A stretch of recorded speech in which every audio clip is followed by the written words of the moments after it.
that you've had since you've been here? Definitely on paper, when you look at, putting together a team, pitching staff-wise, we probably have as much talent that we've ever had here since I've been here as the head coach. Position player-wise is definitely the deepest group. There's going to be a lot of tough decisions on, when to play certain guys and trying to get enough guys at bats. And defensively, I think we got a chance to be very special as well. This junior class is pretty tested. Their freshman year didn't go the way you guys wanted. Last year, you guys get to host a regional. How much have you seen them grow in their time here? Well, I think the freshman year was kind of a blur. Everybody came in with a lot of expectations, and a lot of bad stuff happened to us, and we just couldn't get out of the way of it, it seemed like. But it definitely tested them for last year, and I thought those guys played more like juniors last year than they did sophomores. Do you think some of those guys, obviously Packard and the pitchers, you're almost treating them like seniors? That this is probably likely their last college go-around, and that's maybe the approach they're taking with it? We really don't talk about it. We just talk about being the best version, of yourself individually each and every day. Obviously they all want to play professional baseball, but that's something that they can't control, I can't control, so we're just focusing on ourselves and getting a little bit better every day.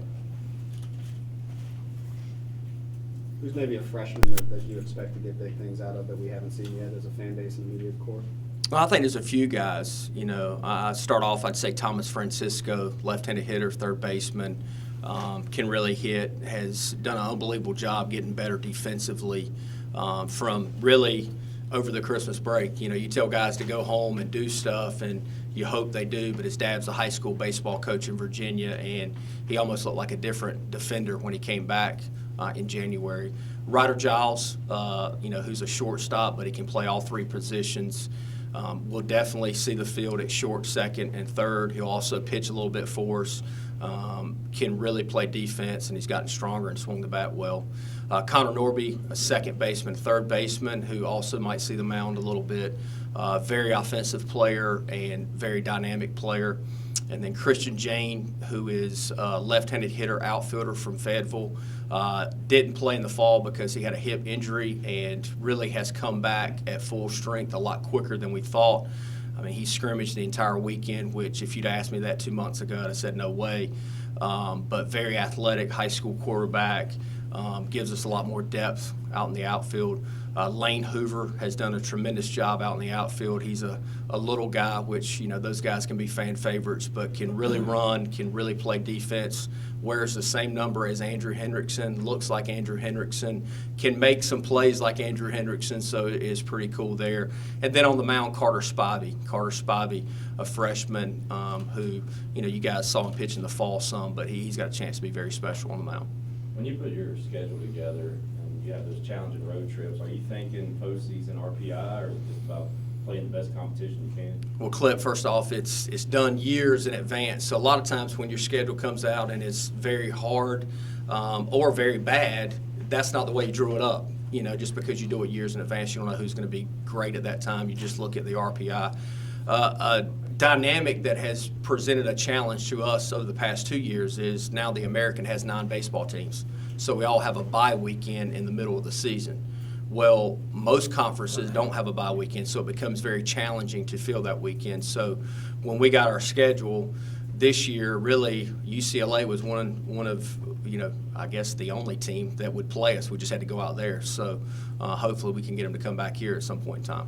When you talk about scheduling and things like that, obviously done in far in advance, do you start to look at recognition of programs and stuff like that? And has East Carolina become one of those that people want on the schedule because you're such a good baseball program traditionally? Well, your question is twofold. So we look at the historical RPI data when we're putting it together, and we're going to play the in-state teams that have historically played us with Carolina, Duke, Campbell, UNC Wilmington. So that's kind of your midweek games, and then you try to fit your weekends that are going to be, some tough weekends, and then, some weekends that you hopefully will have the opportunity to win games. And then the other part of your question is, some people want to play us and then some people don't, because then they think that they're getting a great opponent. So sometimes teams shy away from that. So it depends on who you're talking to about scheduling us.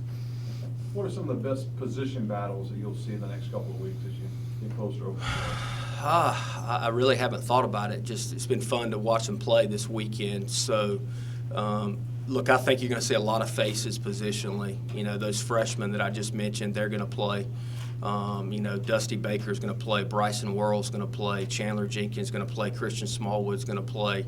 In the outfield, Seth Goodell's going to play. He's healthy again. So, you know, the advantage I think we have is we can rest some guys at times where, you know, last year we couldn't. You know, even, you know, give Turner Brown a breather, you know, at shortstop, or Brady Lloyd a breather at second, and, you know, kind of at third base, kind of see what happens. Is this as deep as you guys have been since you've been here? I think so. You know, time will tell, but definitely on paper it seems to be. We need to stay healthy on the mound. You know, we're not deep on the mound. We're deep in talent, but we're not deep in numbers. So we need to stay healthy on the mound, and really, Ryder Giles has been a breath of fresh air to me, even though he's a position player, because I think he can go get some outs for us in some crucial situations. Cliff, as you enter another season with this program, what continues to drive you to do your job to the fullest? I just want to be the best at everything I do. I know you're new here, but I'm probably the most competitive person that you'll ever meet, and see people laughing, and they will tell you that I am. And I've been raised that way. I just like to win, but I also know that the thing I take the most pride in is the way we develop our kids and the culture that we have. And if we develop our kids in the right way and develop them into leaders, then the wins are going to take care of themselves. Cliff, this is the first year you guys have access to that indoor hitting facility. How much impact do you think that'll have for you guys? It's been tremendous for us since September. It's been open since September. You know, it's just a more welcoming, more open area for our guys to go in there and hit at night. We can get the entire position player crew in there and hit. Even our pitchers, if it's really bad outside, we can pull the nets back and the pitchers can, you know, throw up to 120 feet in there. So it's been very beneficial to us already. 2 years ago, you guys, you know, you had that season 2 years ago. Then last year, it was kind of like you had no expectations to say. From you guys, we had no Right, expectations. from the media, you had no expectations. But coming into this year again, you're back into the top 15. Just what did you learn from going into last year to take into this year? Well, first off, and I'm sorry, I didn't mean to cut you off, but, you know, expectations, nobody puts more expectations on themselves than I do, and our coaching staff and our players. Look, when people come to East Carolina to play baseball, their expectations are to win at a high level, to win championships, to host regionals, and put ourselves in a situation to compete for a national championship. 2017, I've said this a lot. I said it last year. The best thing that's ever happened to this program since we've been here was losing in the conference tournament championship game in 2017, because it made us as a group reevaluate what we were doing. And I've told people this. I thought we won too quickly, and we let some stuff slip through the cracks. Last year in the fall of 17, when people would ask me, how are you guys going to be? I was like, good, because of the way our guys went about our business. This group was different in the fall. We were injured. We had pitchers shut down. It was one of the more challenging falls for the coaching staff to just try to manage all that stuff. Since we've been back in January, this group has had intent and had energy in everything we've done, which was the thing I was looking for. And now we're healthy. Those pitchers are pitching now, so it's been very exciting for them to get back to work and show us what they can do on a consistent basis. Cliff spoke with Bryant last week at the Wilson Hot Stove and asked him about all the preseason honors, won another one today, earlier this morning. He said he doesn't really care about that. It's all about the wins. What do you make of all the hype that's surrounding your team entering this season? I don't look at it. You know, we've talked about that we can't look at it, and if you start feeling good about what the media is saying, our fans are saying, then that's just setting you up for failure. And we need to focus on a few things. And number one, the 5 things we're going to focus on this spring has nothing to do with wins. We're going to focus on dominating our daily schedules, focus on the process of getting 1% better. We look at our organization as a boat. We're going to try to make our boat go faster and make sure it has the right direction. We're going to be elite in everything that we do, and then we're going to focus on loving one another. And if we do that, then we're going to be just fine, because our culture is going to be in the right place. Coach, saying that to a 30 or 40-year-old man's one thing, but saying it to 18 to 22-year-olds, how do you get that message across and get kids, basically, that are still kids, buying into stuff like that? Because that's the process. Because we talk about it all the time. You know, we never go out there and talk about, hey, Pack, I need you to go hit this amount of home runs. Hey, Jake, I need you to go strike out this many guys. We just talk about being the best version of yourself and, you know, focus on the process of getting 1% better. If you get caught up in the process and not the results, you set yourself up for success. If you get caught up in the results and not the process, then it's going to be a roller coaster ride. What are the things that have you most encouraged about this team as you enter the season? You got some veteran guys coming back, and you've got a good blend of new guys. What's making you feel good about it, if anything? If anything, number one, you have to have talent, and we have talent within our program. You know, our first full recruiting class here as a coaching staff with Coach Palumbo and Coach Roselle, they're juniors. So we've been able to go out and recruit some of the best players in the country. That's number one. Number two, our culture is in a very good place. It's something that we work on every single day. So when you have talent and you have culture, you got to put yourself in a position to win. Now, is that going to be easy? No. We just got to focus on being the best version of ourselves individually and as a group every single day. You mentioned losing Hendrickson. Do you see Worrell and Baker as you guys are going to fill that center field role going forward?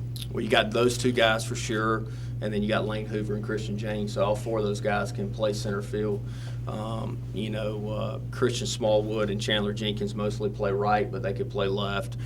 Pack obviously is going to play left, but he is as healthy as he's ever been here. He's faster than he's ever been, so don't think it might not be a day when he shows up out in center field, and people probably think I'm crazy, but if we want to be really offensive, we can throw him out in center field. I feel like Brady Lloyd's not a... Go ahead, Ryan. Seth Goodell, kind of going on that, could he play some other positions where Jake and Seth could both be on the lineup? Are you experimenting with that at all? Well, really, those two guys can catch and DH. You know, those are the positions that those guys can play. But Seth swung the bat really well this past weekend, had 2 doubles, and hit another ball hard. But, him and Wash have done a really good job managing our pitching staff. The most important thing for us is that they manage our pitching staff and they have great relationships with our pitchers. I feel like a guy like Brady Lloyd, he doesn't get the recognition that a Packer then does. He had a great year at the plate last year. Friday, made a couple nice diving catches out there at second base. How much of a glue guy is he for this team? He is a glue guy, and so you guys know Brady Lloyd's story because I think it's important for kids to understand. Brady Lloyd was playing on our field the first summer of 2014 when we first got the job. Coach Palumbo called me up. He was on the road. He said, hey, look, watch this team here. They normally have a player or two. This kid comes up, hits a triple in the left center field gap, it's a 4-4 on the turn, then runs out to shortstop. I'm on the phone, as you guys can imagine. I got 1,000 things going on, and I called Coach Palumbo and said, hey, who's this Brady Lloyd kid? He goes, I think he's committed to George Mason.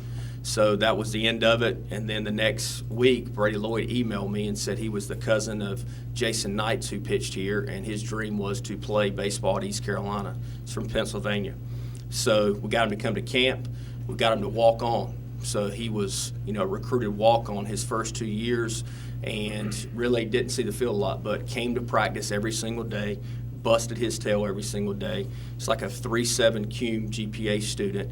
And last year was the first year he was on scholarship because he earned it, and he was a first-team all-conference player, which he earned. So Brady has done a tremendous job for our program. You talk about him being from Pennsylvania, and I see you all the time out recruiting everywhere around the country. In your 5th season, just how have you seen the growth of this program on a national scale for people that want to come here from all over? Well, I think East Carolina ECU baseball has been recognized nationally for a long time, even before I played here. Coach Palumbo, Coach Roselle, myself, we get out on the road.